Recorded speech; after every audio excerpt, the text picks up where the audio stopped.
And naturally, I'm a Tottenham man, obviously. I can reflect back to being a player with and manager of some of the finest players that have ever been in the game. The place is fantastic, the tradition of this club. To be the manager of 3 cup-winning teams here, I'm so lucky, it's untrue. Hotspur America podcast, airing every week during the English Premier League season. What a glory night at White Hart Lane. This great and historic football club. Joyful night down the Tottenham High Road. Hotspur America, the original US-based podcast dedicated solely to Tottenham Hotspur Football Club. Is Gascoigne going to have a crack? He is, you know. Oh, I say! Schoolboy's own stuff. I hate Arsenal, just hate them. Oh, what a goal! Unbelievable! Wow, this is incredible. We're the Yids in America. This is there to tap in. What a fantastic run. He scored! And it's turned home, Eric Dyer. This is your Hotspur America. This is it, episode 38, the final episode of the Hotspur America podcast for season 1. Unless we decide to do something during the summer there, wink, wink, nudge, nudge. We might just do that. We've been talking about that, and a lot of the podcasts don't, so we might. Simon joins me today on the show, as well as Sam. Simon, how are you? I'm good, mate. How are you? I'm doing fine. I'm getting over this cold, finally. Coming off 2 straight clean sheets, I'm in a good mood. Sam, what's up? How do? Great. I'm Good. doing great. You doing great? Let's do this. Man, I'm so excited. All right, crazy to think it's the last match of the year, last official podcast of the year. Crazy. Yeah, you know, and the season ended. The first tweet I put out, only 78 days left until opening day. Can't get here soon enough. You know, So you're the only one of us that has done like 40 of these. Has the season gone by fast? yeah. You know what? It made it go by a lot faster compared to last year. I can honestly say that. And here's the thing that's weird about how I feel about this. I thought I was going to be like, man, it's going to suck the last one for a while, and you know, we might do something in the summer. But now I'm feeling like it's the last day of school, and I'm excited to run out the door and throw all my papers in the air. I mean, that's kind of what it feels like. So I'm not happy that it's ending, but I feel kind of a relief. There'll be a little bit of a break, but we're going to try to do some stuff in the summer for everybody. I've been bored all day. I want my football back already. I'm like dazed and confused. Like shocking. Why? It's the ultimate, school's out for summer movie. I don't know. I don't know. I don't know what to make of this summer, which I think is so critical, and it's been an up and down season. But you're right. I mean, the podcast has made the season go by fast. Certainly has added an incredible level of enjoyment to the season. But but I'm just nervous. I'm nervous about the summer. I feel like our next 5 years hinges on what we do. So anyway, early in the week, Simon had it took us forever to start editing photos from our trip to London, and we talked about it all last week on the podcast. Got a lot of really great feedback. Thank you, everybody, for listening in the first place. The growth of this thing, which is purely a hobby, has grown exponentially. Met so many wonderful people again, and if anyone has any doubts, that is the people, the supporters and the fans that make the club and that camaraderie.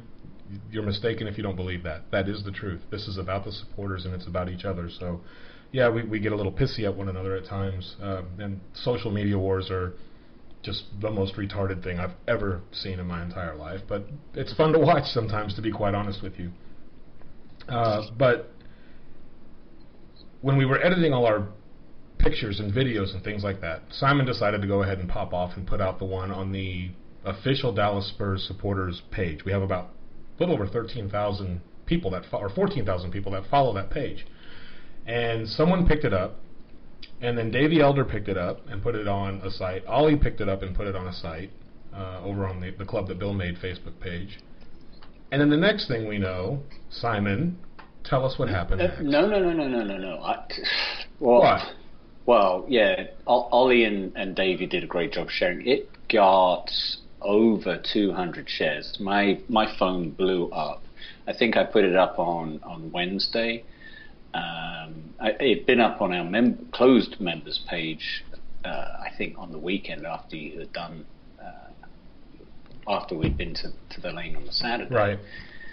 And I went to bed the next morning. I just saw we had a ton of likes, and we've had some posts that have got over 100 likes on our page. This one was just going viral, and to date, I think we have over 540 likes.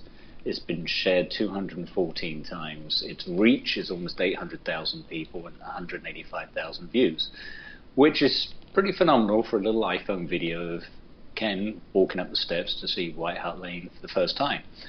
But what really was the kicker was when Tottenham shared it. Yeah. And, being the admin on the page, I got that notification. I was like, seriously, the Tottenham Hotspur, not someone's fake Facebook account. Yeah, the no, mothership. it was the mothership. And once that went up there, then, what great exposure for Dallas Spurs. Our Facebook page gained over 250 new page likes, which was awesome. I think Daniel got a little freaked out at first because he's in the video, but then he shared it, so that was nice of him to do that. Yeah. And it's got so many great positive comments on there. A few idiots out there who, decided to be stupid, but for the most part, everyone has a glowing comment on what they saw there. And you know what? You only have one first time, and we talked about this all season when we knew that we were going over to the lane, that someone had the video, and I almost forgot. I said, no, I've got to remember to do this because we talked about this. And there's actually two clips. The first one's really not post-worthy because we ended up, if you remember, talking to the camera guys. Yeah, there were a couple of production before we went up the steps, so I had to do it in a two-parter, and it's the second piece that really is the most emotional piece, and it's fantastic to see that and the response it got. It made Ken almost break the internet.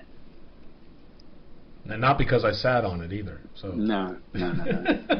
Well, and it's funny because someone made the comment because I don't know what you did to your shirt, but I saw you at breakfast that morning. I'm like, dude, did you fall over in the street? Yeah, I leaned on something. And someone made the comment, oh, he must have brushed up against an Arsenal fan. I'm like, who said that? And I replayed the video. It was me. That was you that said that.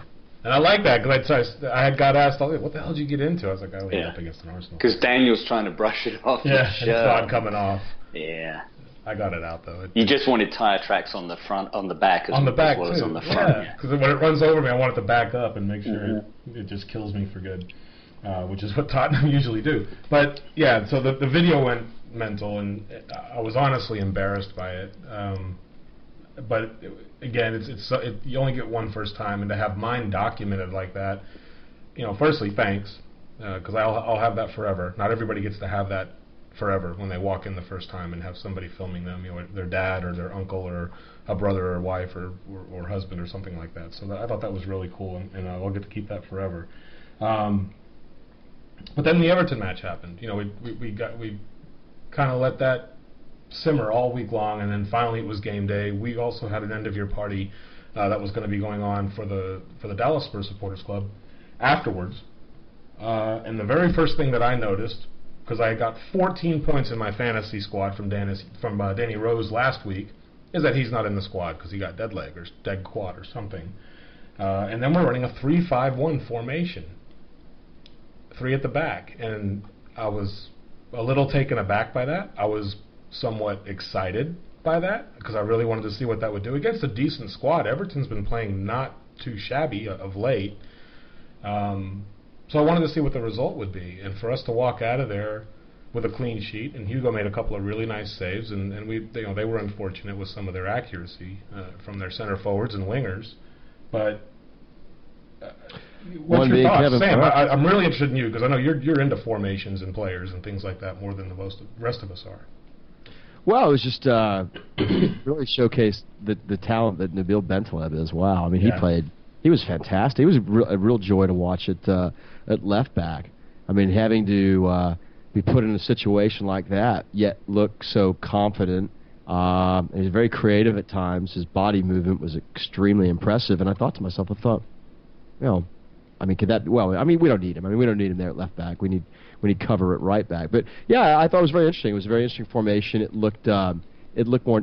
Some of our more natural looking play was produced from that formation, relatively speaking, versus the 4-2-3-1 that at times we've been bored to death by. But yeah, I mean, the POC naysayers will point to his lack of flexibility and his unwillingness to try things different. Well, hopefully that's encouragement for him to continue to do that at times, because it was enjoyable football, I thought. Yeah, because sometimes the best laid plans are something that happens out of necessity, and this was purely out of necessity. Half of our backs are either hurt or they're not even being considered, i.e. Kabul.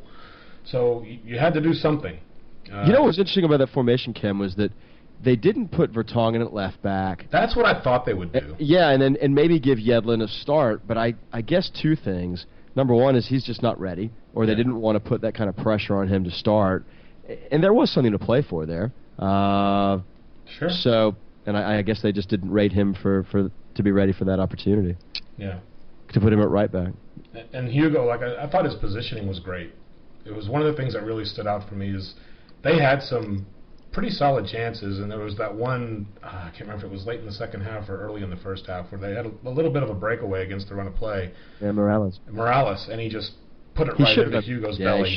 He should have done better there, to be fair. He should. And there are lots of people that really would love to see him at the Lane, and He's hot and cold, though. He had some good chances yesterday, but I've seen him where he's been total pony. Hot and cold that's Spurs, isn't it? We'll take that. Yeah. Well, I don't know. I mean, there's a lot of people that there's three players on that team that get talked about quite a bit as candidates to come here. One is McCarthy. The other is Morales and Ross Barkley. And then there's one player that we don't really talk about, which is John Stones. And my God, what a player! Stones had a great game. Yeah, he not made going some anywhere. timely interceptions. And he's probably a 20 million plus kind of player. I mean, I love Jagielka too. I would love to be able to pry him out of there. Yeah, and I don't want to jump around, but do you guys know? Well, we'll talk about it later. But this Burnley kid that we're rumored to be in for. But the interesting thing, when we scored, and let's face it, that was a delicious cross from the right from Eric Dyer. But Harry, he saw what was coming. If you watch the heads-up play, he's coming back from the previous break, because the ball came back out. I think it was Lamela, then fed Dyer. Yeah. And he whips that in with some vicious swing on it. And Harry runs back in. Yeah, and it was first time from Dyer. And he runs back in, and he's definitely between Jagielka and I think it's Stones. And to that point, those two had been very, very effective in snuffing out everything that Spurs had down the middle. And he got low, and the header was away from Howard. Howard stood no chance. It was what we would like to see more of this season, scoring from crosses and. I thought it was well executed. And here's a little bit of trivia for you. So we won both our opening and our final games of the season. Both of them were away from home. Both of them were 1-0. First one against West Ham was Dyer on an assist from Kane, and we all know that this one yesterday was Kane on an assist from Dyer. What a lovely piece of anorak wear that is. I love that. Well done. I'm partially excited. All right. That's pretty cool. Partially excited. Just somewhat excited. Quite impressed by that. Partial excitement. Of sorts. But all in all, I mean, a good result. I mean, it's not an easy place to play. We've never... And we outplayed them. We completely outplayed them the entire time. Well, I rewatched the highlights, and I think they had better chances than us. I think, certainly in the first half with the 3-5-1-1... Yeah. I think we took the game to them, certainly in that opening 20 odd minutes leading up to the goal. It was all Tottenham. Again, our chances were few and far between, but we were at least playing a bit more free-flowing football than we had seen of late, and made us feel good about what we were seeing. I think once Dembele went off, and we brought Stambouli on, and then we reverted to 4 at the back with Nabil at left back. It kind of took that tempo out a little bit and invited a bit more pressure from Everton in the second half. And they did create some chances. You talk about Hugo. There was that one time he was called out when he didn't quite reach the ball. Oh, right, and then he took the wild swing that had he made contact. Was it Galloway, the Zimbabwe lad? I think? It was, yeah. if he'd made contact, the guy was down in the box, and that's a nailed-on penalty. It was not even going to be debatable. So I guess he was lucky there. But I think at the end of the day, we did enough to warrant the 3 points. And a double over Everton is never an easy feat, granted.